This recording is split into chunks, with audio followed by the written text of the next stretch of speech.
Hey YouTubers, well I got another video for you. I was on Marketplace and there was an old man who was a preacher, and he was going to be moving from Tennessee here to the Midwest. And so anyways, he was trying to sell this DAKE Arbor press #1, and this thing looked really nasty and dirty, but it was in good shape.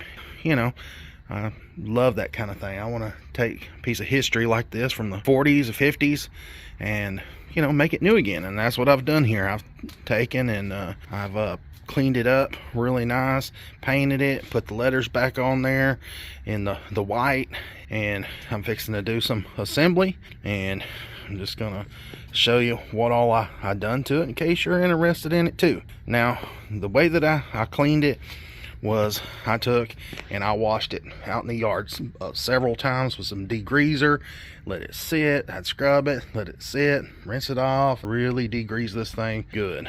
And then, you know, I went back after it dried and I hit it with a wire brushes, the cup style, on a grinder. I got it all the way down to the metal. Then I went back and I used some of my favorite paint.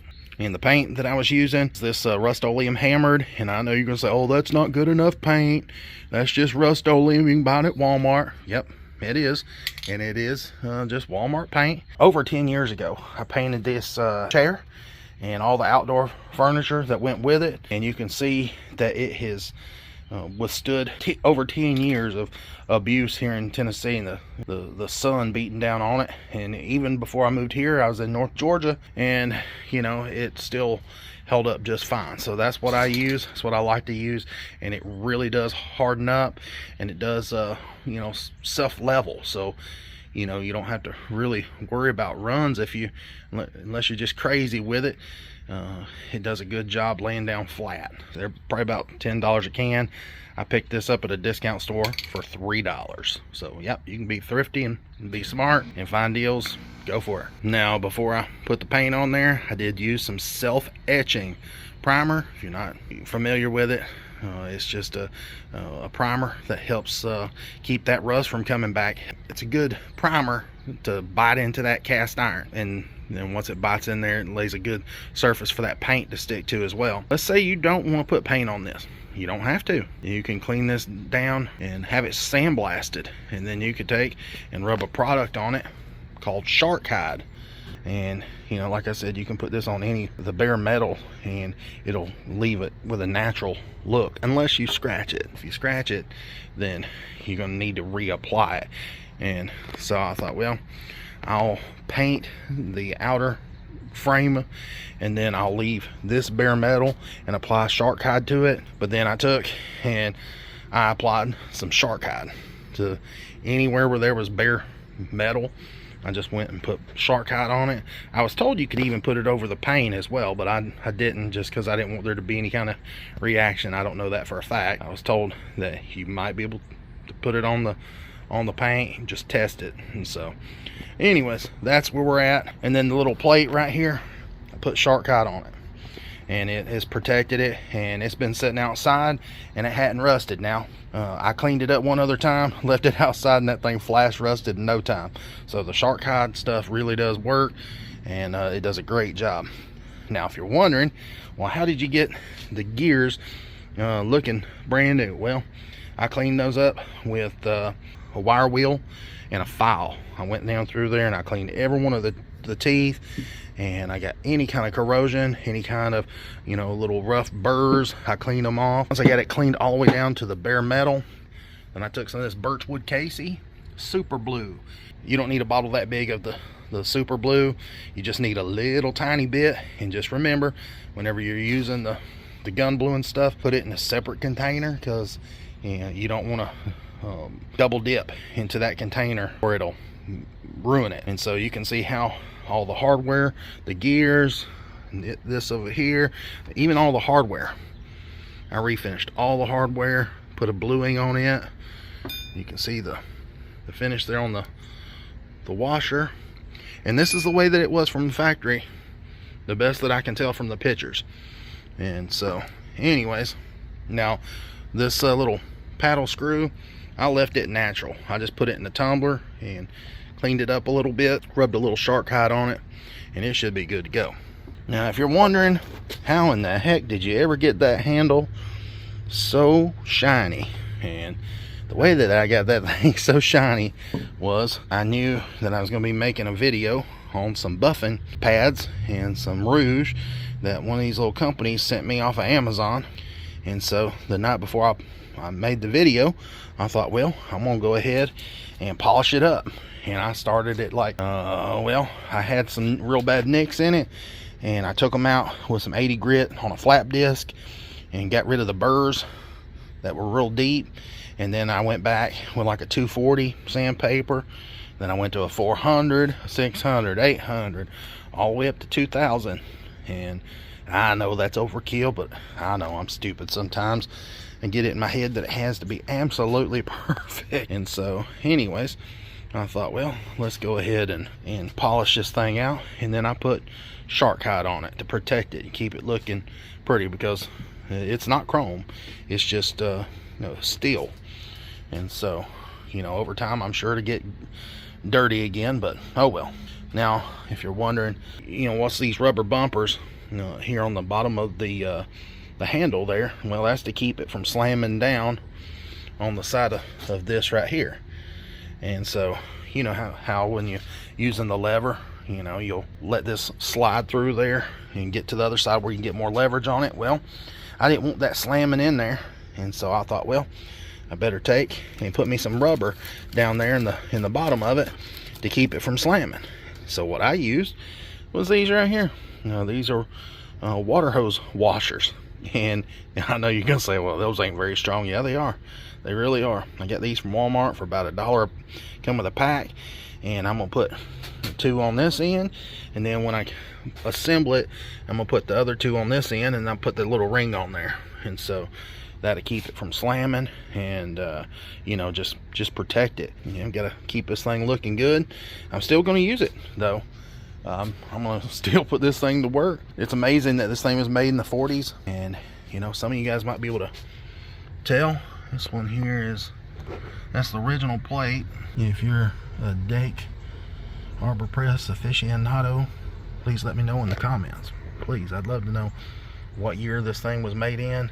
But if you're wondering what polish that I used to polish this out, I used this little kit from Scott Chin off of Amazon. This was just just a few dollars, and then I got some of the 70 ply buffing pads that they sent me and to test out, and they were actually of good quality. It didn't take no time to polish this thing out. Once I'd already got it sanded down to like 2000 grit, it was easy to polish out. As far as putting the unit back together, I talked to Dake, and I was asking them, what are all these little holes for? Is that for oiling? And they said yes, that back in the day they would drop oil on there. I said, well, I'm thinking instead of oiling it, that I just want to go ahead and get rid of these little oilers and put something over them, and just grease it, put some sort of tacky grease in there. So I found this on clearance at Home Depot a few months back, and this is just red and tacky grease. And I'm sure you could use the Lucas or the Schaefer's, or just whichever. It's not like this is going to be put under extreme use, because it's not really moving that much. And I thought, well, we'll just put grease on it. And I thought it'd be pretty cool to make these a grease fitting. If you wanted to put a grease fitting in on there, and that way you can just put a grease gun on it and whenever you need to grease it. But I didn't want to mess with it. I figured I'd take something and stick over those holes to kind of cap them off. So anyways, it's not perfect, but it's good enough for me. I'm very pleased with the way that it turned out, especially on this side where you got all the writing. All I did with this to put the writing on there was go back with a fine tip brush and painted some Rust-Oleum gloss white on there. And the reason I went with gloss is it's more durable than flat. So that's what I put on there. And I've got 2 coats on the upper letters, and then 1 coat on the bottom. I'm gonna go back after it dries because it's still a little wet. I'm gonna touch it up. So anyways, I'm gonna quit running my mouth, and I'm gonna go ahead and start assembly. And I'm gonna start with this piece here, this gear here that runs through the middle of the press. And you know, you guys can do whatever you want. But you know, I watched a video from Project Farm just a few days ago, and he tested does anti-seize lubricant really work. And what I found out from watching his video was, you know, it does work and it does a good job. And so I figured what I would do is I was going to coat this shaft here in anti-seize. And I know this is a nightmare for some of you because this stuff's hard to get off. I figured, you know, what the heck, might as well. So like I said, I'm just going to put a little thin coat on it. This might not be what everybody's going to do, but this is going to be what I'm going to do. Just going to put a little light layer all the way around it and on the inner part of it as well, just simply because it rides up against metal. You can use grease as well. I just thought, well, let's try this, see how this does. And I'm going to take right here at the end where the threads are, and I did clean those threads, and then the threads on this side as well where I'm holding it. You can see right in there. Only reason I'm putting anti-seize in there is just, you know, I don't want nothing to get in there and rust up. You know, and I just wanted to show you, you can look, see how crisp those gears are. There was no damage on this thing at all. And if I did find any kind of burr, I used just some real small files, and I'll link those in the description. They're just like some little mini files. They were cheap, but they work good. And you can see I went ahead and put some anti-seize on the end of this gear here, and through this little sleeve here I put some anti-seize, and listen to that, smooth like butter. Sounds really, really smooth. And yeah, you could use that grease, but I figured, you know, anti-seize is really, really sticky, and it just holds on good. If I want to use some grease on top of it, I could. I know that's probably not right, but I figured, you know, I thought the anti-seize would work really good. So anyways, it sounds good. And then also, you don't have a bunch of red grease poking out the corners. If it does, it's, since this is anti-seize, it's just the same color as this paint here, and you know, you're not going to notice any mess. So that's another plus. And it always seems to stick real good on everything, from metal parts to my hands. I mean, literally, if I get a little bit of this stuff on me, I look like the Tin Man. And so I thought, well, this might be good for these gears. Let's try it out and see. If it is, then I'll keep it. If it ain't, then we'll put some red tacky type grease on there. But I think for now, I think I'm just going to go ahead and run with this. And hopefully this works, because I don't ever want to have to take this thing apart in my lifetime.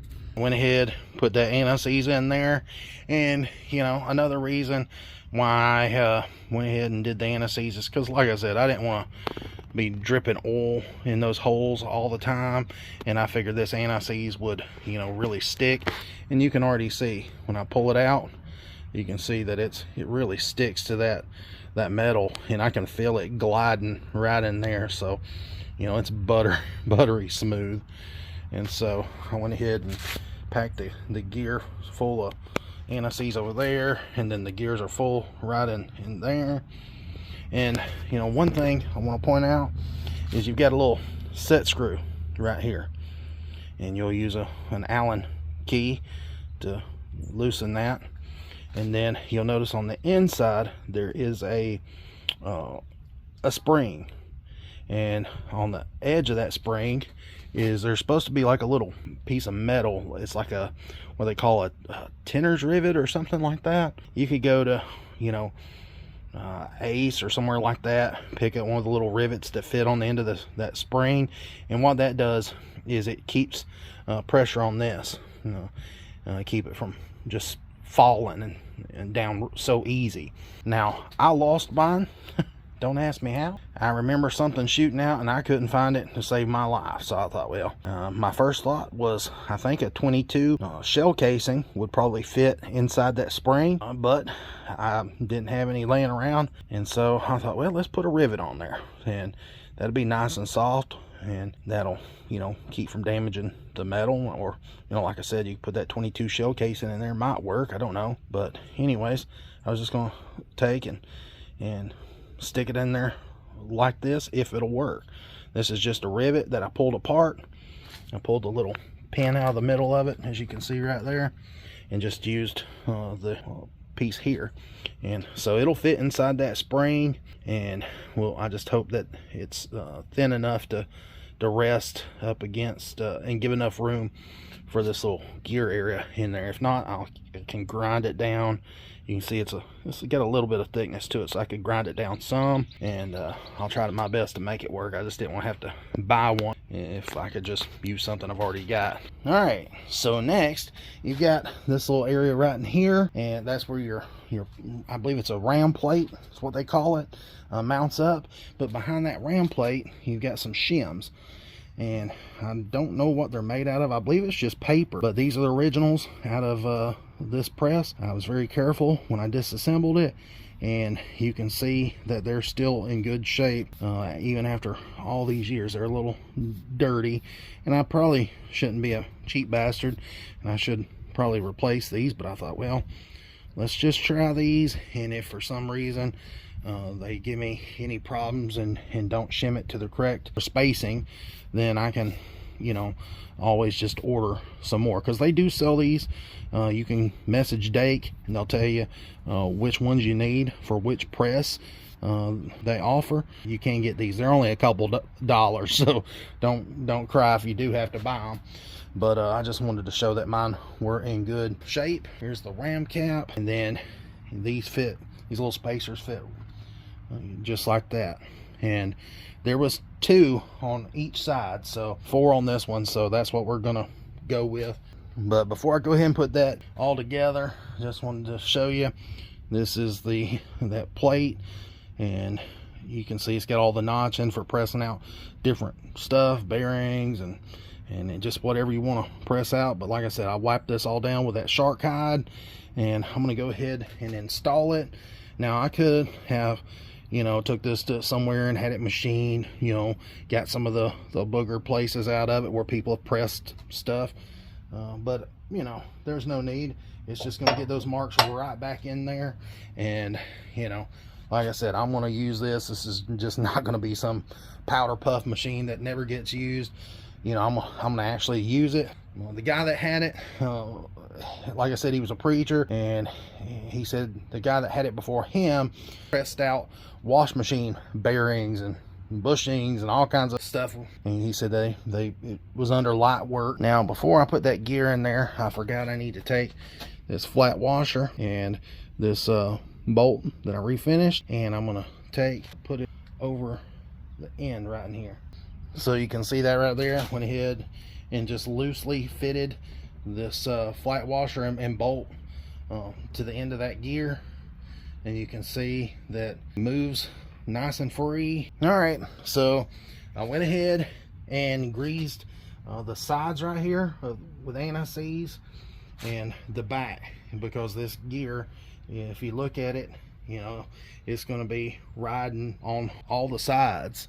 When you go to install it, you know, it's going to be riding all the way down through there. And so I thought, well, might as well go ahead and grease it. And so you can see right there how it's going to ride on that gear. All right, and so right in here you can see this is the part where I'm going to need those little spacers, and because I've got to have a little clearance here so it don't rub up against this. And like I said, you'll have to play around with that spacing. You know, you might only need one, but since 2 come off of it, that's what I'm gonna put on it. And there you can see there was a little bit of wear, so I figured, you know, I'd go with the same amount that was on it, and hopefully it all works out. They'll fit on there just like this, 2 on each side.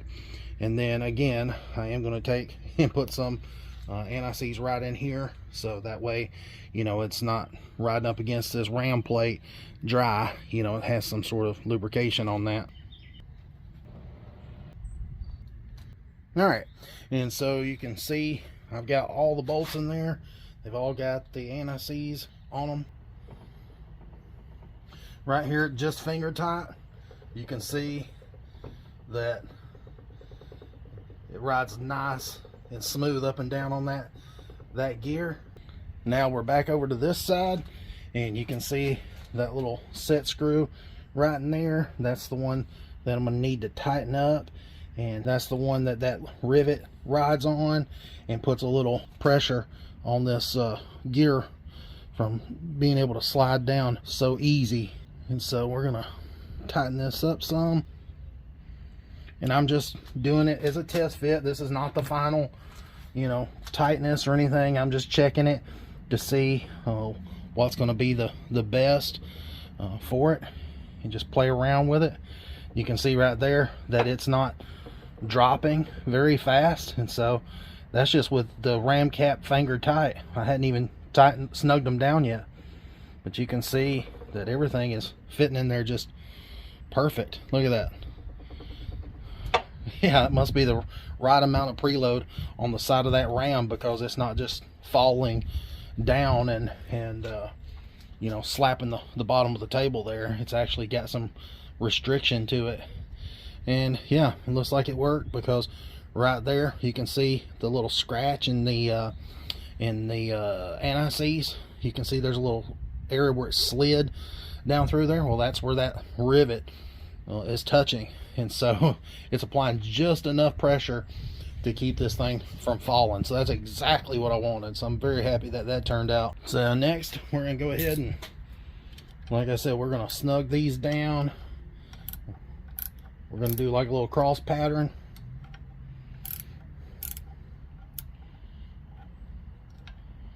And again, I'm just gonna snug them up, not trying to put any balls into this at all, just, you know, trying to get them snug.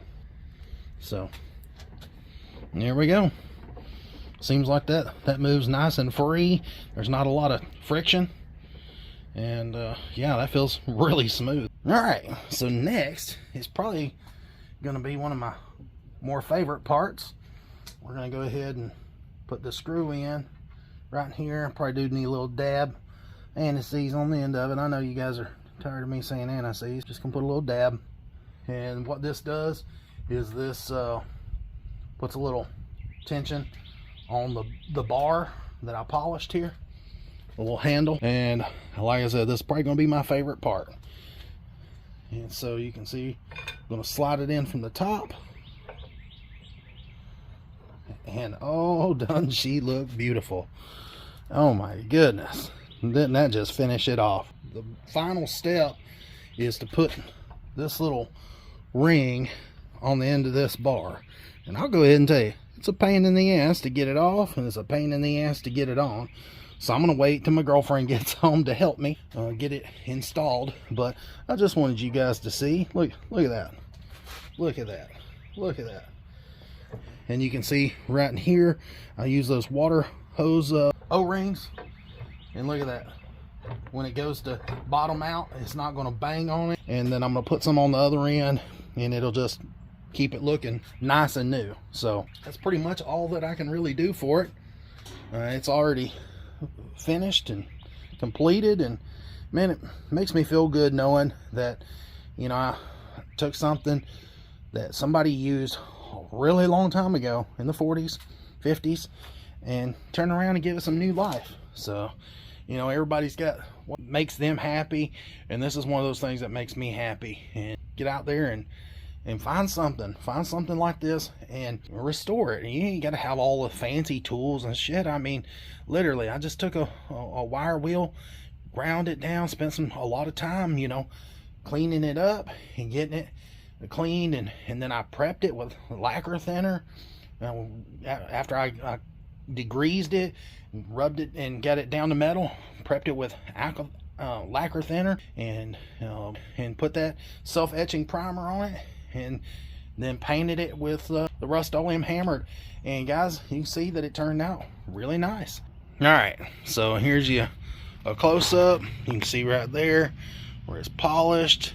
I left that in its original condition just because it was a different finish, and I put it in the tumbler with some walnut husk.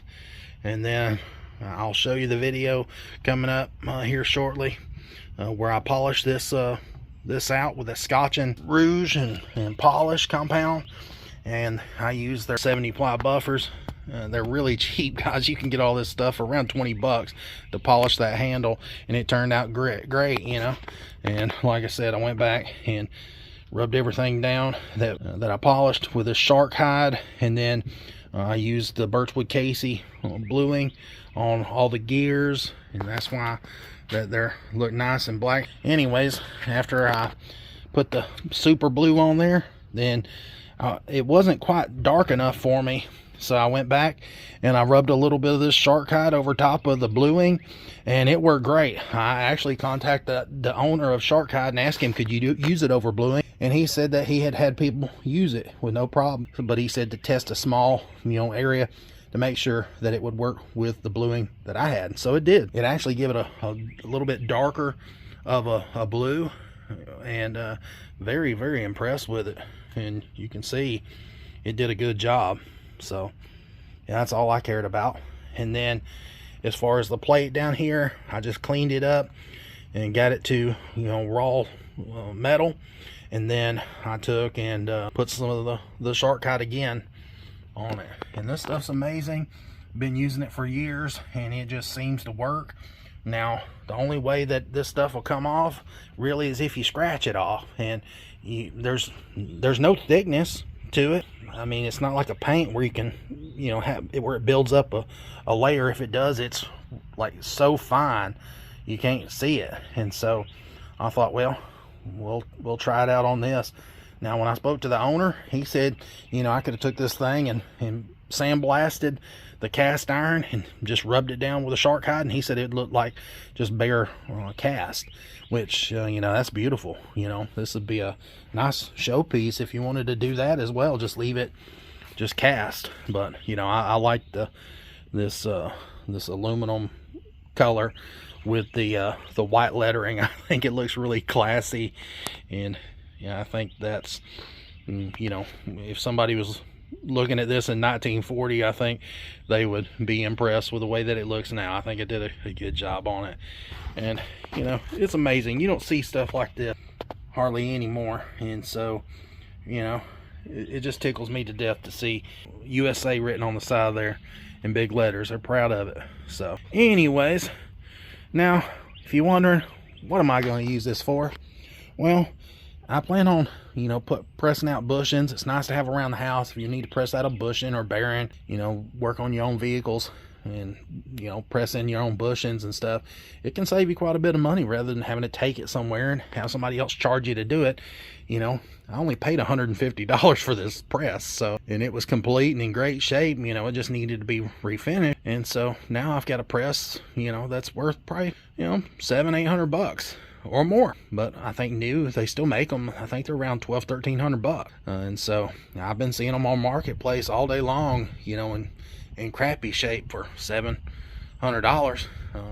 You know, sometimes you'll get one for $5, but you know, most of the time they're about $700, and they're not restored. And they might be in good shape, but you know, the paint looks rough, and they probably hadn't been greased in, you know, 50 years. And so also another reason why I wanted to use it was I wanted to get some dimple dyes and play around with some dimple dyes and see how they work. You know, I've seen hot rodders use them and stuff, and I've got a 70 Nova that I'd like to finish restoring. And so I thought, man, that'd be perfect for that. And you can also make different attachments to, you know, if you want to bend metal, or, you know, just, there's a million different uses for this thing. You know, it'll come in handy. Till next time, guys, thank you for watching. Hope this video is helpful to somebody that's got a Dake Arbor press #1. And you know, got any questions, put it down below. I'll try to answer it. If not, you can reach out to Dake. I think they're sold by Laguna Tools now, but they're affiliate with them or something. You can call them, and they've got people there that can help you as well. So anyways, please like and subscribe. Talk to you later.